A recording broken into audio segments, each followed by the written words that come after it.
যারা সূর্য ওঠা সূর্য ডোবা দেখার জন্য কক্সবাজার বা কুয়াকাটা যেতে চায় আমার মনে হয় তারা কখনো বাসায় তাড়াতাড়ি ঘুম থেকে ওঠেনি। যদি উঠতো তাহলে বুঝতো যে বাসায় বসেই কত সুন্দর সূর্য ওঠা সূর্য ডোবা দেখা সম্ভব।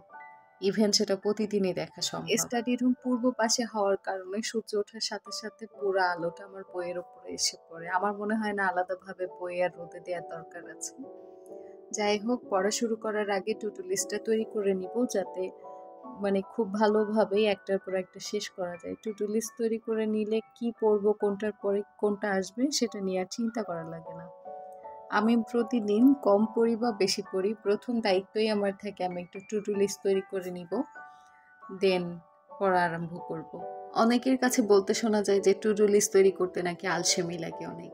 ভাই, 10 ঘন্টা পড়ার চেয়ে 5 মিনিটে টু-ডু লিস্ট তৈরি করাটা সবচেয়ে বেশি ইম্পর্টেন্ট। কারণ যখন টু-ডু লিস্ট বানানো হয় তখন বোঝা যায় যে আমার আসলে আর কি বাকি আছে। আমার যেহেতু 180 ডেজের একটা চ্যালেঞ্জ চলতেছে, তো ওই চ্যালেঞ্জে কিন্তু আমার হিউজ টপিক। আর আইনের সাবজেক্ট তো একটা আইন পড়তেই কয়েকদিন লেগে যায়, তারপর আবার রিটেন প্রিলিমিনারি 2টা ক্লোজ করতে হয়, দেন আবার জেনারেল সাবজেক্ট আছে। তো টু-ডু লিস্ট আকারে যদি না যায় তাহলে দেখবো যে একটা টপিকই বারবার পড়তেছি। লাস্ট ভিডিও আপলোড করার পর আমি সেখানে পোস্ট করেছিলাম আপনারা যা যা কোশ্চেন করবেন সবগুলোর অ্যান্সার আমি করব। সো শুরু করা যাক। JS360 এন্টারটেইনমেন্ট 2 আপনা ভাইয়া জানি না, উনি আমার কাছে জানতে চেয়েছেন আমি ম্যাথের ক্লাস কোথায় করি। আমি ম্যাথের ক্লাস করি রাহাত ভাইয়ার কাছে, ট্রিপলি ডিপার্টমেন্টে, Dhaka university, ex student. ABCDEFGH এটাও আপনা ভাই আমি জানি না, উনি কমেন্ট করেছেন আপনার ইউনিভার্সিটি নেম। আমার ইউনিভার্সিটির নাম হচ্ছে Bangladesh university of business and technology, BUBT। ওকে, তারপরে মিরাজ আহমেদ ভাইয়া আমাকে কমেন্ট করেছেন আপু আপনার পরিচয় জানতে চাই। আমার পরিচয় হচ্ছে আমার নাম সোহানা, আমি BUBT থেকে পড়াশোনা করেছি ল ডিপার্টমেন্টে, LLB শেষ, LLM রিসেন্টলি কমপ্লিট হয়েছে, আর LLM কন্টিনিউ করতে করতে আমি বার পাস করেছি। বর্তমানে আমার তো LLMও শেষ, আর আমি এখন একজন বেকার চাকরি প্রত্যাশী, পড়াশোনা করছি, আমার জন্য দোয়া করবেন। ওকে, আরেকটা ভাই আমাকে কমেন্ট করছেন, এটার নাম হচ্ছে নরোত্তম মহান্ত।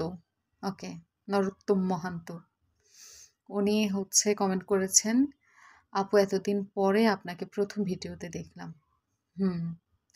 থ্যাংক ইউ সো মাচ ভিডিওটা দেখার জন্য।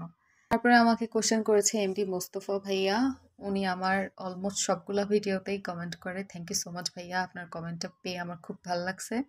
উনি অনেকগুলা কোশ্চেন করছেন, ল অফিসার এক্সামের জন্য কি পড়েছেন, কোত্থেকে পড়েছেন, কি এসেছে কাইন্ডলি জানাবেন। অবশ্যই জানাবো ভাইয়া, অন্য একটা ভিডিওতে ডিটেলসে জানাবো। তারপর কোশ্চেন করেছেন যে ল্যান্ডলয়ের উপরে আপনার খুব সুন্দর করে নোট করা খাতা দেখেছিলাম ভিডিওতে, কিভাবে নোটটা প্রিপেয়ার করেছেন এবং কোত্থেকে করেছেন, কয়দিন লেগেছে জানালে খুব খুশি হব। ল্যান্ডলয়ের জন্য আমি খুব বেশি বই পড়িনি, স্যাটনেটের জন্য আমি হচ্ছে প্রিভিয়াস কোশ্চেনই মূলত দেখি আর বিআর অ্যাক্ট, আর টিপি অ্যাক্টের জন্য হচ্ছে আব্দুর রহমান হাওলাদার স্যারের বইটা পড়ি। ওই বইটা পড়ার সময় কিছু কিছু নোট করেছি, তাছাড়া স্যারের লেকচার ছিল সেগুলো থেকে নোট নিতাম। তারপরে কমেন্টটা হচ্ছে কন্ট্রাক্ট ল বোঝার জন্য একটা ভালো বই সাজেস্ট করেন, আপনি কিভাবে কন্ট্রাক্ট ল পড়েছেন। এটা আমি সম্পূর্ণ বিআর অ্যাক্ট বেসই পড়েছি ভাইয়া। ওকে, তারপরে একটা আপু কমেন্ট করেছেন, ওনার নাম হচ্ছে জেরিন আখি আপু কমেন্ট করেছেন ডেলি স্টাডি টাইপ আরও কিছু ব্লগ শেয়ার করেন আপু, লাইক 8-10 আওয়ার্স স্টাডি সেকশন, 180 ডের চ্যালেঞ্জ টাইপ, অনেক মোটিভেটেড ফিল হয়। থ্যাংক ইউ সো মাচ আপু, আমি চেষ্টা করব, কিন্তু আমি তো চেষ্টা করলেও পারি না, কিন্তু করবো ইনশাল্লাহ। সাদিয়া আহমেদ আপু কমেন্ট করেছেন আসসালামু আলাইকুম আপু, স্যাটনেট অ্যাক্টের জন্য কোন রাইটারের বই ভালো হবে। আচ্ছা, এটার অ্যান্সার আপনার তো দেয়া হয়েছিল। তারপরে হচ্ছে কনস্টিটিউশনের জন্য প্রোডাক্টিভ নোট করার ওয়েটা যদি বলতেন। কনস্টিটিউশনের জন্য প্রোডাক্টিভ ওয়ের নোট, সেটা হচ্ছে কি বলা যায়, আপনি পড়বেন খুব ভালো করে। আমি তো একটা আর্টিকেল পড়ি আর তার কিওয়ার্ডগুলো সিলেক্ট করি, পাশেই লিখি। আগের মতো এখন আর নোট করি না, বা নোট পড়লে কি হয় আইডিয়াটা একদম কনসাইজ ফরম্যাটেই থেকে যায়, যতটুকু নোট করেন ততটুকুই বারবার দেখি। এই জন্য ওই যে কি বলে বেয়ার অ্যাক্ট বেসড, মানে অরিজিনাল কনস্টিটিউশনই পড়বেন, গভর্নমেন্ট কপি যেটা, তাহলে ভুল হওয়ার সম্ভাবনা থাকবে না। ওইটা পড়বেন, আর সাথে তো ডাইজেস্ট থাকবেই বা ব্যাখ্যা থাকবেই, ওইগুলো থেকেই পড়বেন। নোট আলাদা ওইভাবে আমি আর করি না, বা আমার কনস্টিটিউশনের নোটও খুব বেশি আছে বলেও মনে হয় না। এভাবে পড়তে পারেন চাইলে। সো এই ভিডিওতে এইগুলাই ছিল আমার কমেন্ট। আপনারা যে ভিডিওগুলো দেখতে পেলেন এর ভিতরে, সেটা হচ্ছে ৫-৭ দিন আগের ভিডিও, যেটা আমার আপলোড করার কথা ছিল কিন্তু আমি এডিট করে উঠতে পারি নাই। যাই হোক, এখন কিন্তু আমার ২০২৪-এর ভিতরে সমস্ত আইন শেষ করার জন্য একটা চার্ট পাবলিশ করা হয়ে গেছে। ওই অনুযায়ী পড়াশোনা চলছে। বর্তমানে এখন ৩টা আইন চলছে একই দিনে, এবং একই সাথে ২টা জেনারেল সাবজেক্ট। তো সেই হিসাবেই যাচ্ছি। ৩০ করে পেজ, টোটাল ৯০ পেজের হচ্ছে আমার আইন পড়া থাকে। এভাবে আগাচ্ছি ইনশাল্লাহ ২৪ সালের ভিতরে, মানে হাতে ১ মাস ১০ দিন, তার ভিতরে কিন্তু আমার আইনগুলো শেষ হয়ে যাবে আশা করা যায়। আমি আশাবাদী। তবে ডিসেম্বর ২০২৪-এর ভিতরে আমার সমস্ত আইনগুলো কিভাবে শেষ হবে, একই সাথে ২টা করে জেনারেল সাবজেক্টও আমি রেখেছি। তো কিভাবে আমি পড়ছি, সকাল থেকে রাত পর্যন্ত কিভাবে সময়গুলো কাটছে, সেটাও আমি শেয়ার করব খুব আর্লি।